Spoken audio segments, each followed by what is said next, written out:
કે કઈ રીતે હલવાઈ ગઈ ગાડી, વિડીયો બને રહો.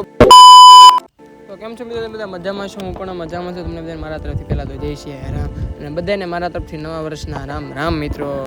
પછી તો હું જવાનું હતું કુડા, અને મામાના છોકરા નીકળી ગયા કુડા. આ એક એની એક એમટી રહી, આ એની એક કેટીએમ ને એક મિત્રની હારે હતી હતી સ્પ્લેન્ડર ને એક બીજી પણ સ્પ્લેન્ડર વહી ગઈ હતી. રસ્તામાં આવી ગયું ભૂતેશ્વર. પછી તો હું વહી ગયા દર્શન કરવા માટે. તમે પણ દર્શન કરી લો મેરડીમાંના.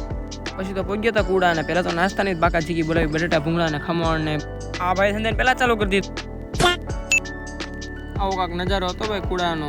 પછી તો હું લાકડું લઈને કરવા મળ્યા ખાડો, અને શેની માટે કર્યું છે હમણાં તમને ખબર પડી જશે ભાઈ. આ રહી કેટીએમ, અમે રહી એમટી, અને કેમેરામેન છે થોડું પૂછન કરતા કહી દો મારા મામાનો છોકરો છે. પછી આ રહી એમટી. પછી તો હું એકલા ખાડા કર્યું એમ મેળવ્યો. પછી મામાના છોકરાને પણ લગાડી દીધો ખાડો કરવા માટે. પહેલાં તો ખૂટાડી દીધી એમટી હો ભાઈ, અને ભાઈ પછી તો કેટીએમ પણ ખૂટાડી દીધી હો ભાઈ. આપણે આવેલો તો સુપર વન, પણ ઠેકડો મારો વાળો જો ભાઈ.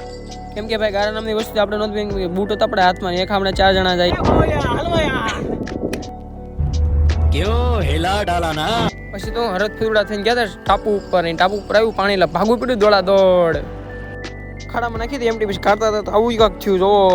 अभी तो रुको, क्लाइमैक्स अभी बाकी है. ત્યાં તો પાછી હલવાડી કેટીએમ હો ભાઈ. પડી ગઈ હતી રાત, એટલે બે ગયા જમવા બ્લોગ જોતા જોતા.